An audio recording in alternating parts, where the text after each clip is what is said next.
भारतीय संविधानाचे शिल्पकार आणि पहिले कायदे मंत्री देखील डॉक्टर बाबासाहेब आंबेडकर होते आणि या पदावर असताना अनेक महत्त्वाचे निर्णय सुद्धा त्यांनी घेतलेले आहेत, जसे दूरगामी परिणाम देशावर चांगल्या अर्थाने झालेत। याच महामानवाला अभिवादन करण्यासाठी मुख्यमंत्री आणि दोन्ही उपमुख्यमंत्री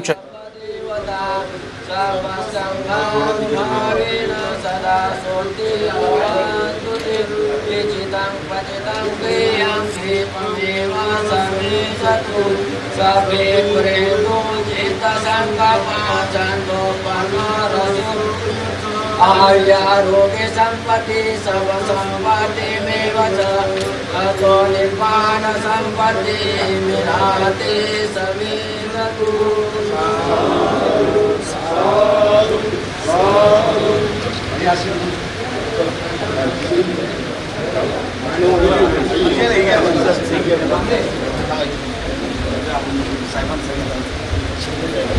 सामुदायिक त्रिशरण पंचशील बुद्ध वंदना।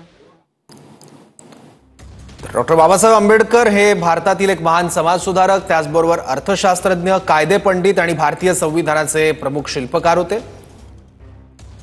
आणि देशाच्या प्रगतीत, विकासात आणि देशाच्या संरचनेत अनेक प्रकारे डॉक्टर बाबासाहेब आंबेडकर यांनी योगदान दिले आहे। यातलं सगळ्यात महत्त्व म्हणजे संविधान निर्मिती, म्हणूनच भारतीय घटनेचे शिल्पकार म्हणून बाबासाहेब आंबेडकर यांचा उल्लेख केला जातो।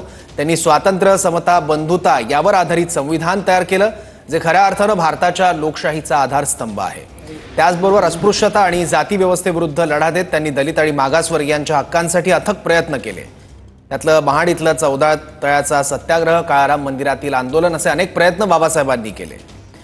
त्याचबरोबर शिक्षणाच्या प्रसारासाठी देखील महत्त्वाची भूमिका डॉक्टर बाबासाहेब आंबेडकर यांनी घेतलेली होती। शिक्षणाला प्राधान्य दिले आणि त्याचबरोबर ज्यांना शिक्षणापासून वंचित ठेवलं गेलं त्या दलितांना, अस्पृश्यांना शिक्षण घेण्यासाठी प्रेरित केलं। यांनी पीपल्स एज्युकेशन सोसायटी स्थापन करून सिद्धार्थ कॉलेज सारख्या संस्था देखील डॉक्टर बाबासाहेब आंबेडकर यांनी उभ्या केल्या। त्याच महामानवाला अभिवादन करण्यासाठी आज मुख्यमंत्री देवेंद्र फडणवीस, उपमुख्यमंत्री एकनाथ शिंदे, उपमुख्यमंत्री अजित पवार, राज्यपाल राधाकृष्णन हे सगळे चैत्यभूमीत आता पोहोचलेले आहेत आणि त्यांच्या कार्याचं स्मरण आज केलं जात आहे। डॉक्टर बाबासाहेब आंबेडकर यांनी स्त्रियांचे हक्क, त्याचबरोबर कामगारांचे हक्क आणि सामाजिक समानतेसाठीचे कायदे सुद्धा सुचवले आणि त्याला एक प्रकारे मूर्त रूप दिलेलं होतं। हिंदू कोड बिलच्या माध्यमातून त्यांनी स्त्रियांना समान हक्क मिळवून देण्याचा देखील प्रयत्न केला। विशेष म्हणजे आर्थिक बाबींमध्ये सुद्धा डॉक्टर बाबासाहेब आंबेडकर यांचा व्यासंग मोठा होता, त्यांचं योगदान देखील मोठं आहे।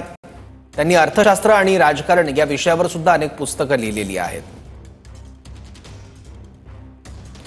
इतकंच नाही तर रिझर्व्ह बँक ऑफ इंडियाच्या स्थापनेत सुद्धा बाबासाहेबांचं योगदान हे महत्त्वाचं होतं। त्यामुळे बाबासाहेबांचा लढा हा केवळ आणि केवळ दलितांसाठी नव्हता, तर सर्व समाजाला समानता आणि न्याय मिळवून देण्यासाठी होता।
पूर्ण थांबवलेलं आहे.